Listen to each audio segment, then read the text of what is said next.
안녕하세요, 여러분. 오늘 제가 들려드릴 이야기는 정말 믿기 어려운 일이에요.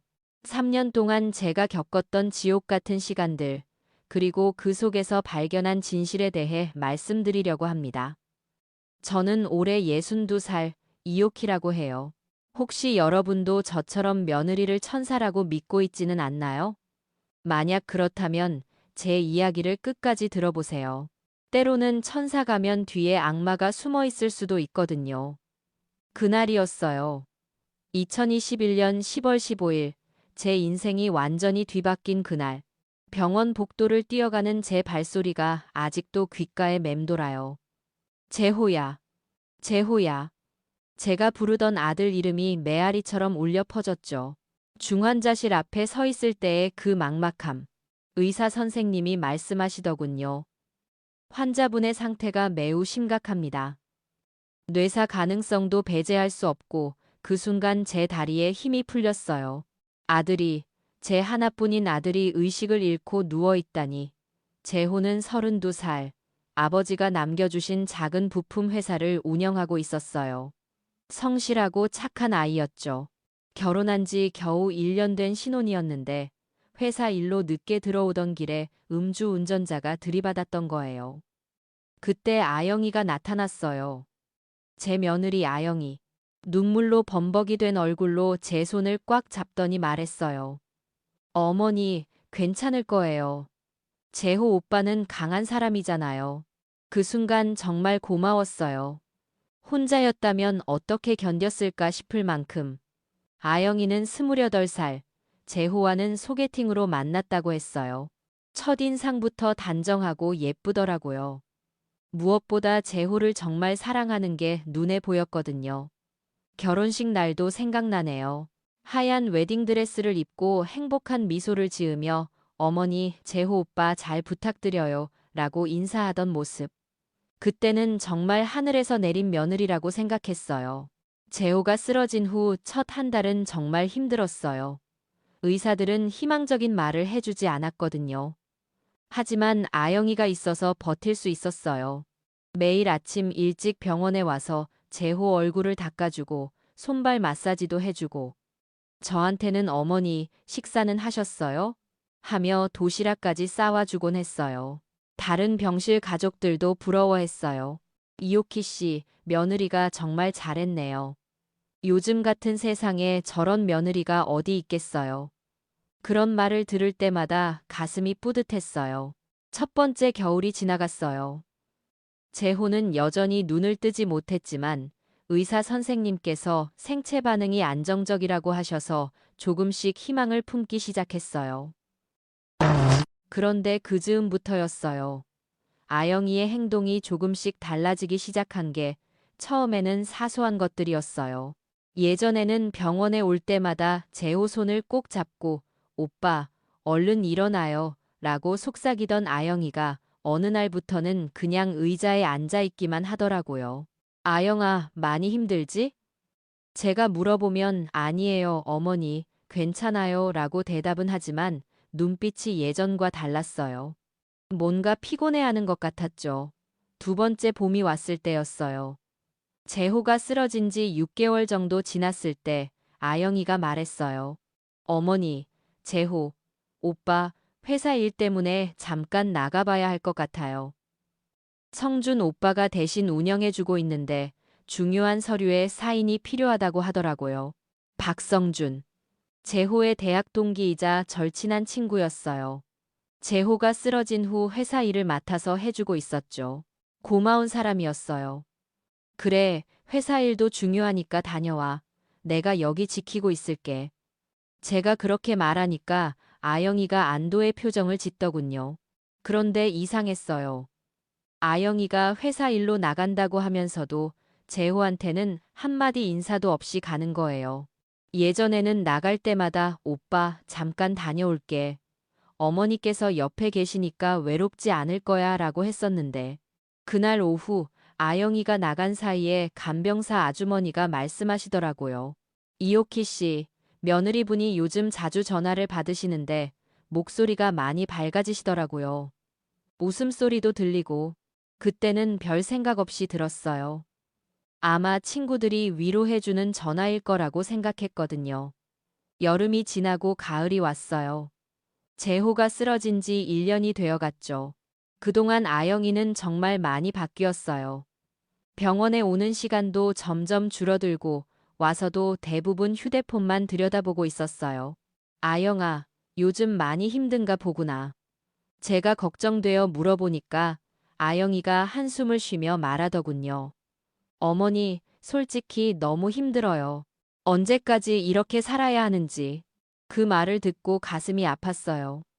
젊은 나이에 이런 일을 겪으니까 얼마나 힘들겠어요. 그래서 제가 말했죠.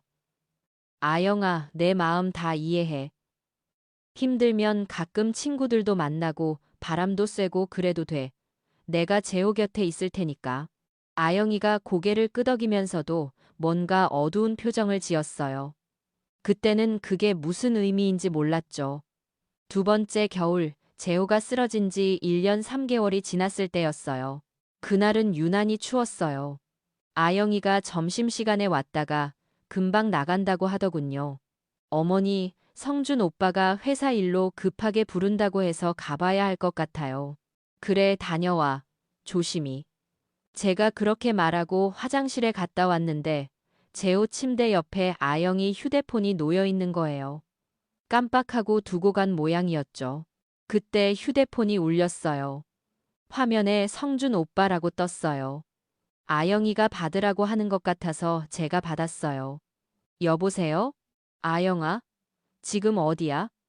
호텔에서 기다리고 있는데. 그 순간 숨이 멎는 것 같았어요. 호텔이라고 했어요.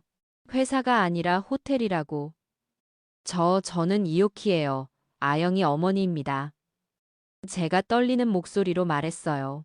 전화기 너머로 당황하는 소리가 들렸어요. 아, 어머니, 죄송합니다.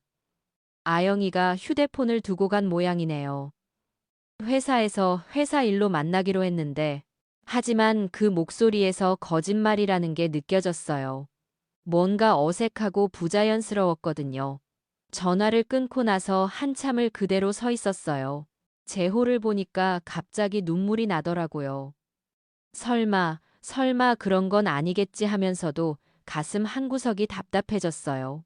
아영이가 저녁에 돌아왔을 때 휴대폰을 건네주며 말했어요. 성준 씨한테서 전화 왔더라. 아, 네, 감사해요. 아영이가 휴대폰을 받으면서도 제 눈을 똑바로 쳐다보지 못하더군요. 그날 밤 집에 돌아가서 잠을 이루지 못했어요. 계속 그 전화가 생각났거든요. 호텔이라고 분명히 말했어요. 다음 날 아침 평소보다 일찍 병원에 갔어요. 아영이는 아직 오지 않았고 재호 곁에 혼자 앉아 있으려니까 간병사 아주머니가 오시더라고요. 이오키 씨, 어제 며느리분이 전화 받으시는 거 들었는데 좀 이상하더라고요. 이상하다고요? 네, 어떤 남자분이랑 통화하시는데 웃음소리가 나더라고요. 그것도 재호 씨 바로 옆에서요. 오늘 못 봐서 아쉬웠어. 이런 말도 하시고 그 순간 머리가 하얘졌어요. 재호 곁에서 다른 남자와 그런 통화를 했다는 게 믿어지지 않았어요. 혹시 잘못 들으신 거 아니에요? 제가 간절한 마음으로 물어봤는데 간병사 아주머니가 고개를 저으시더군요. 아니에요. 분명히 들었어요. 그리고 며느리분이 재호 씨 쪽을 보면서 이 사람은 언제 깨어날지 모르겠다고도 하시더라고요. 가슴이 철렁 내려앉았어요. 그런 말을 할 수 있나요? 자신의 남편에 대해서? 그때 아영이가 들어왔어요. 어머니, 일찍 오셨네요. 평소와 다름없는 목소리였지만 제 눈에는 모든 게 다르게 보이기 시작했어요. 아영이가 재호 손을 잡는 모습도 이마를 쓰다듬는 모습도 이제는 연기처럼 느껴졌어요. 그날부터 제가 아영이를 유심히 지켜보기 시작했어요. 처음에는 제가 의심병에 걸린 건 아닌가 싶었지만 점점 더 이상한 점들이 보이기 시작했어요. 아영이가 전화를 받을 때면 항상 복도로 나가더라고요. 예전에는 재호 앞에서도 자연스럽게 받았었는데, 그리고 통화 내용도 들리지 않게 조심스럽게 하는 것 같았어요. 어느 날은 재호 손을 잡고 있던 아영이가 갑자기 손을 놓으면서 에휴, 언제까지 이래야 하는 거야 라고 혼잣말을 하는 것도 들었어요. 그리고 결정적인 사건이 일어났어요. 재호가 쓰러진 지 1년 6개월 정도 지났을 때였어요. 그날따라 병원이 조용했어요. 점심시간이라 사람들이 많지 않았죠. 아영이는 회사 일이 있다고 하고 나갔고, 저는 재호 곁에서 책을 읽고 있었어요. 갑자기 재호 병실 문이 열리더니 박성준이 들어왔어요. 그런데 이상했어요. 환자 가족도 아닌데 혼자 병실에 들어오다니. 어머니, 안녕하세요. 성준이가 인사를 했는데 뭔가 어색해 보였어요. 성준아, 웬일이니? 아영이는 회사에 갔는데. 아, 네. 아영이가 깜빡하고 가져가야 할 서류를 놓고 가서요. 성준이가 재호 침대맡 서랍장을 뒤지기 시작하더라고요. 그런데 그 서랍장에는 재호 개인 물건들만 있었어요. 회사 서류가 있을 리가 없었죠. 이상해서 자세히 보니까 성준이가 재호 인감과 통장을 찾고 있는 것 같았어요. 성준아, 뭘 찾는 거니? 아, 그게 회사 계좌 이체 때문에 재호 인감이 필요해서요. 그때 제가 알고 있던 재호 회사 운영 방식을 생각해 보니까 이상했어요. 재호가 성준에게 회사 운영을 맡겼을 때 이미 필요한 서류는 다 정리해뒀거든요. 왜 갑자기 인감이 필요하다는 거죠? 성준아, 혹시 큰 계약이라도 있는 거니? 네, 그런 셈이죠. 성준이가 대충 대답하면서 서랍을 계속 뒤지더라고요. 그때였어요. 성준이 휴대폰이 울리더니 전화를 받았는데 목소리를 낮춰서 말하는 거예요. 응, 지금 하고 있어. 응, 인감 찾으면 바로 할게. 뭐, 이오키 어머니가 계시다고?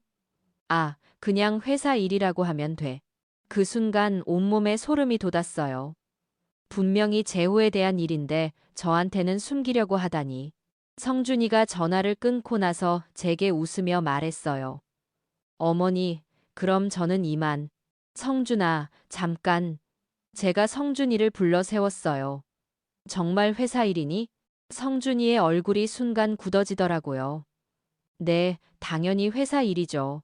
하지만 그 표정을 보니까 확신이 들었어요. 뭔가 숨기고 있다는 걸. 성준이가 나간 후 저는 한참을 그대로 앉아 있었어요. 재호를 보니까 갑자기 눈물이 나더군요. 재호야, 엄마가 뭘 해야 할까? 뭔가 이상한 일이 일어나고 있는 것 같은데. 그날 저녁 아영이가 왔을 때 슬쩍 물어봤어요. 아영아, 성준이가 낮에 왔더라. 아, 그래요? 뭐라고 하던가요? 서류 찾으러 왔다고 하던데 무슨 서류 말하는 거니? 아영이가 잠깐 머뭇거리더니 말했어요. 아, 그냥 회사 운영에 필요한 거예요. 별거 아니에요. 하지만 아영이도 뭔가 어색해 보였어요. 제 눈을 똑바로 쳐다보지 못하더라고요. 그날 밤 집에 가서 재호 아버지 제사상에 앉았어요. 여보, 우리 재호가 위험한 것 같아요. 무슨 일인지는 모르겠지만 뭔가 잘못되고 있는 것 같아요. 다음 날부터 제가 더 자주 병원에 가기로 했어요. 뭔가 일어나고 있다면 제가 지켜봐야 한다고 생각했거든요. 그리고 며칠 후 제가 예상하지 못했던 충격적인 장면을 목격하게 되었어요. 그날은 비가 많이 오는 날이었어요. 오후 늦게 병원에 갔는데 재호병실 문이 살짝 열려 있더라고요. 안에서 아영이 목소리가 들려서 들어가려는데 뭔가 이상한 대화가 들렸어요. 성준 오빠, 정말 언제까지 일해야 해요? 지긋지긋해요. 조금만 더 기다려. 서류 정리만 끝나면 돼. 근데 이오키 어머니가 뭔가 눈치챈 것 같아요. 자꾸 이상한 질문하시고, 그럼 어머니도 조심해야겠네. 혹시 모르니까. 그 말을 듣는 순간 다리에 힘이 빠져서 벽에 기대섰어요. 제가 조심해야 한다고? 무슨 말인가요? 더 충격적인 건 그 다음이었어요. 재호는 정말 언제 죽을까요? 이렇게 오래 버틸 줄 몰랐는데 의사가 뭐라고 했어? 회복 가능성은 거의 없다고 해요. 하지만 이 상태로 몇 년은 더 버틸 수 있다고. 그럼 좀 더 적극적으로 행동해야겠네. 무슨 뜻이에요? 생명 유지 장치를 끄는 방법도 있잖아. 가족 동의만 있으면 그 순간 온 세상이 무너지는 것 같았어요.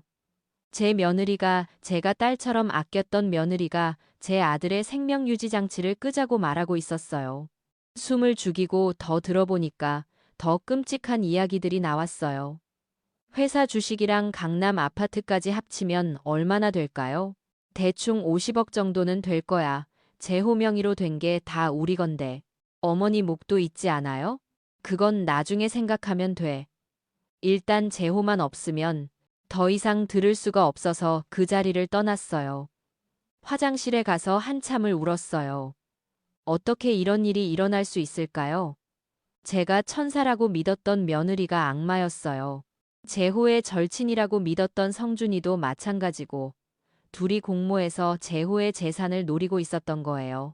그날 밤 집에 가서 제호 어렸을 때 사진을 보며 많이 울었어요. 제호야, 엄마가 너를 지켜줄게. 저런 나쁜 놈들한테 당하게 놔둘 수 없어.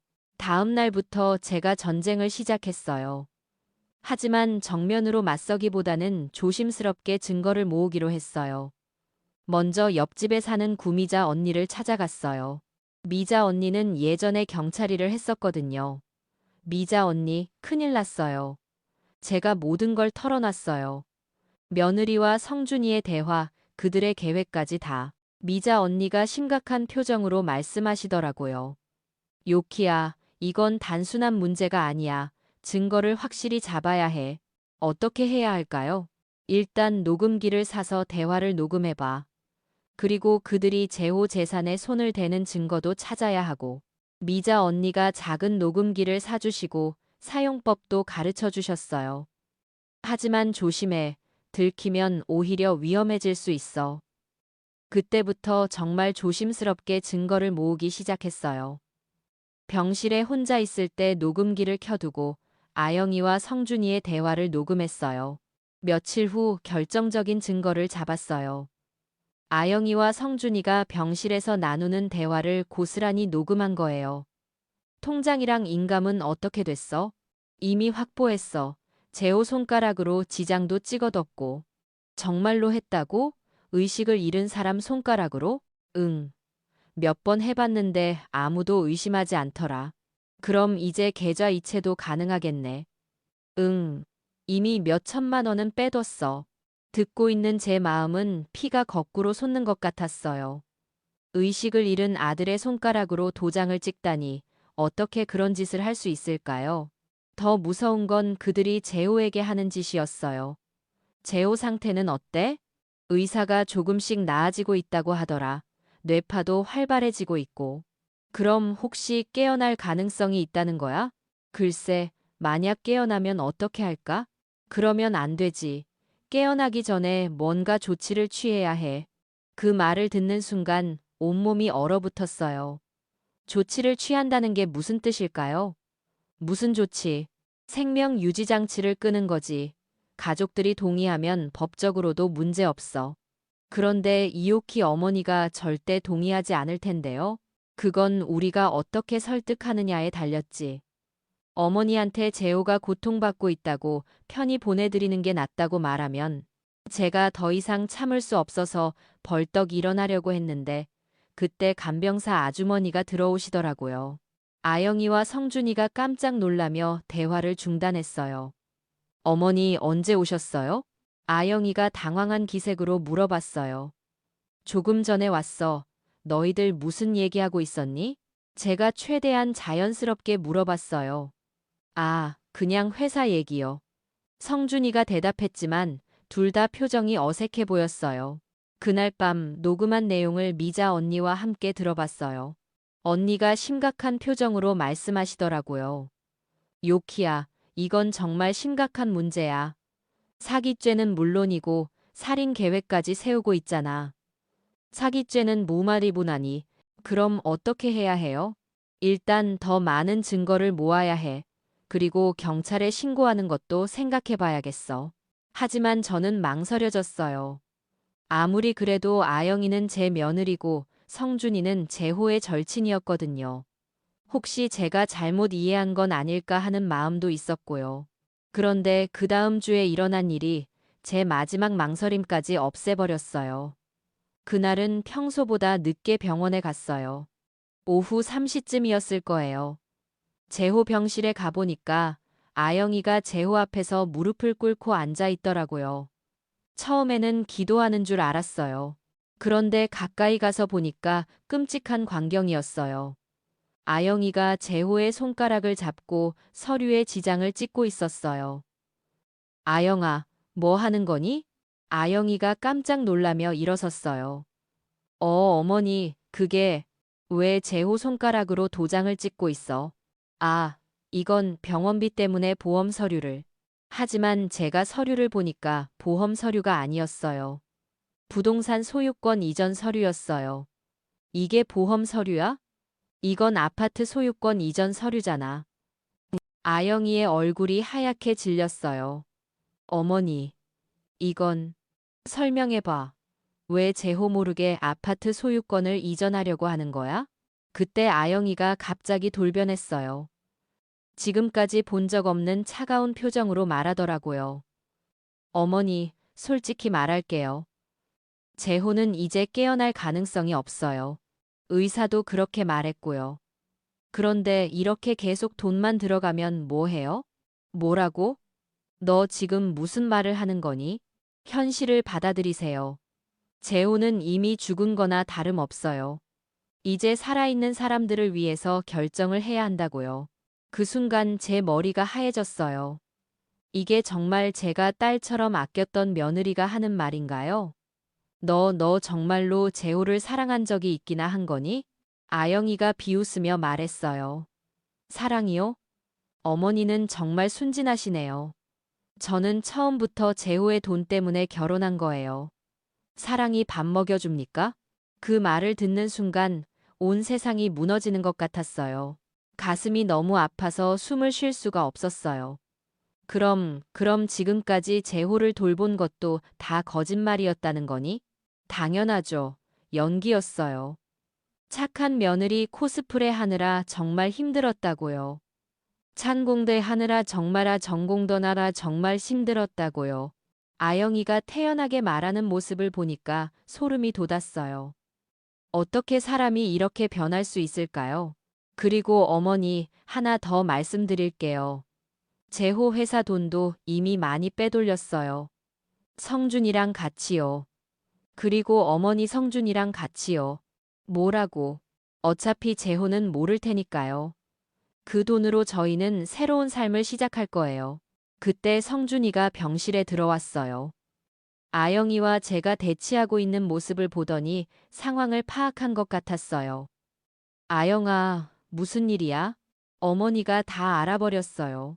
성준이가 제게 다가오면서 말했어요. 어머니, 저희 얘기를 들어보세요. 들어볼 게 뭐가 있어? 너희들이 재호를 배신했다는 것 말고? 배신이라니요. 저희는 현실적인 선택을 한 거예요. 재호는 이제 깨어날 가능성이 없어요. 그런데 언제까지 이렇게 돈만 들어가게 할 건가요? 성준이도 아영이와 똑같은 말을 하더라고요. 마치 미리 짜고 온 것처럼 재호는 너의 절친이잖아. 어떻게 친구를 배신할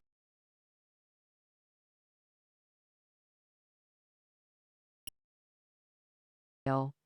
친구라는 건 다 가면이었죠. 그 말을 들으니까 정말 어이가 없었어요. 재호가 얼마나 성준이를 믿고 아꼈는데. 너희들 정말 인간이니? 어머니, 감정적으로 반응하지 마세요. 저희가 제안하는 건 어머니한테도 나쁘지 않은 조건이에요. 무슨 조건? 재호를 편히 보내드리고 재산은 어머니와 저희가 나눠 갖는 거예요. 어머니도 나이 드셨으니까 돈이 필요하시잖아요. 제가 너무 화가 나서 소리쳤어요. 너희들이 미쳤구나. 내가 어떻게 내 아들을 죽이라고 동의해? 어머니 목소리 좀 낮추세요. 사람들이 들어요. 아영이가 제 팔을 잡으면서 말했는데 그 손이 차갑게 느껴졌어요. 놔, 손 떼. 어머니, 어차피 저희가 하려는 일을 막을 수는 없어요. 제 호명의의 서류는 이미 다 준비됐고 병원에서도 가족 동의만 있으면 생명유지 장치를 끌 수 있다고 했거든요. 내가 동의하지 않는다고. 그럼 어머니가 사고를 당하실 수도 있어요. 성준이가 위협적인 목소리로 말했어요. 그 순간 정말 무서웠어요. 너 지금 나를 위협하는 거니? 위협이 아니라 충고예요. 어머니도 혼자 사시는데 안전이 보장되지 않잖아요. 그때 제가 깨달았어요. 이 사람들은 정말로 재호를 죽이려고 하고 있고 저까지 위험에 빠뜨릴 수 있다는 걸. 알겠어. 생각해 볼게. 제가 일단 그렇게 말하고 병실을 나왔어요. 복도에서 다리가 후들거려서 의자에 앉았어요. 머리가 너무 복잡했어요. 어떻게 해야 할까요? 그때 재호 병실에서 아영이와 성준이의 대화 소리가 들렸어요. 어머니가 경찰에 신고하면 어떻게 할까? 증거가 없잖아. 그리고 설사 신고해도 저희가 먼저 손을 쓰면 돼. 무슨 뜻이야? 어머니가 치매기가 있다고 하면 되잖아. 헛소리 하는 거라고. 정말 치밀하더라고요. 모든 걸 계산하고 있었어요. 그날 밤 집에 가서 미자 언니한테 전화했어요. 언니, 큰일 났어요. 얘들이 정말로 재호를 죽이려고 해요. 모든 상황을 설명하니까 미자 언니가 말씀하시더라고요. 요키야, 이제 선택해야 해. 경찰에 신고하든지 아니면 다른 방법을 찾든지. 뭐든 다른 방법이 뭐가 있어요? 그 사람들이 속임수를 쓰니까 우리도 속임수를 써서 되받아치는 거야. 미자 언니의 말을 듣고 용기가 났어요. 그래요. 저도 가만히 당하고만 있을 순 없어요. 언니, 어떻게 하면 될까요? 일단 녹음한 증거들을 잘 보관하고 저희도 연기를 해야 해. 아영이와 성준이가 방심하게 만들어서 더 큰 증거를 잡는 거야. 다음 날부터 제가 연기를 시작했어요. 아영이한테 가서 말했어요. 아영아, 어제 말 생각해봤는데 내 말이 맞는 것 같아. 아영이가 깜짝 놀라며 물어봤어요. 정말요? 응. 재호가 이렇게 고생하는 걸 보니까 마음이 아프더라. 편히 보내주는 게 맞는 것 같아. 아영이와 성준이가 서로 눈을 마주치며 기뻐하는 게 보였어요. 어머니, 현명한 선택이세요. 그런데 조건이 있어. 무슨 조건이요? 재산 분할에 대해서 정확하게 서류로 만들어줘. 나중에 분쟁이 생기면 안 되니까. 당연히 그래야죠. 그들이 욕심에 눈이 멀어서 제 제안을 받아들였어요. 그리고 며칠 후 그들이 만든 서류를 보니까 정말 어이가 없었어요. 재호 재산의 80%는 아영이가, 15%는 성준이가, 저한테는 겨우 5%만 주는 내용이었어요. 이게 뭐니? 내가 재호 엄마인데 5%밖에 안 줘? 어머니, 어차피 연세도 있으시고 많이 필요하지 않으실 거잖아요. 정말 뻔뻔하더라고요.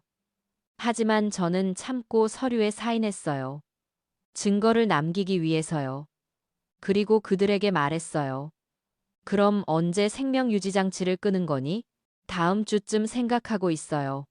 의사랑 상담을 해봐야 하니까. 알겠어.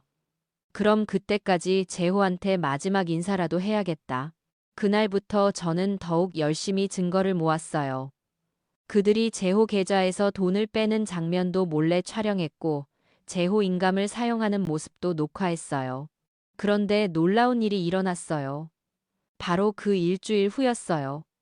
그날은 월요일이었어요. 평소보다 일찍 병원에 갔는데 재호 병실이 이상하게 조용했어요. 간병사 아주머니도 안 보이고 재호 침대 옆에 앉아서 손을 잡았어요. 재호야, 엄마가 너를 지켜줄게. 걱정하지 마. 그런데 그때였어요. 재호의 손가락이 살짝 움직이는 것 같았어요. 재호야? 재호야. 제가 급하게 불러봤는데 또 손가락이 움직였어요. 깜짝 놀라서 간호사를 부르려고 하는데 재호가 눈을 살짝 떴어요. 아직 초점은 없었지만 분명히 눈을 뜨고 있었어요. 재호야, 재호야. 제가 울면서 불렀어요. 재호가 입술을 움직이더니 작은 소리로 말했어요. 마. 그 순간 온 세상이 환해지는 것 같았어요. 제 아들이 깨어났어요. 하지만 곧 무서운 생각이 들었어요. 만약 아영이와 성준이가 재호가 깨어난 걸 알면 어떻게 할까요? 재호가 다시 말했어요. 엄마, 다 들었어. 뭘 들었다는 거니? 아영이, 성준이 다 들었어. 그때 깨달았어요. 재호가 의식을 잃은 것처럼 보였지만 사실은 모든 걸 듣고 있었다는 걸. 재호야, 그럼 엄마가 뭘 해야 할지 알고 있니? 재호가 고개를 끄덕였어요. 조심, 해야 해, 위험해. 알겠어. 아무한테도 네가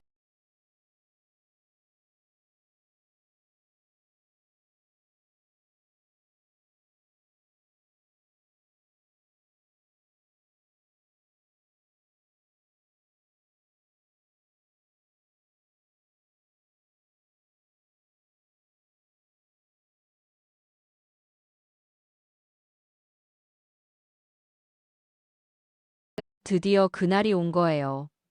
하지만 저는 준비가 되어 있었어요. 그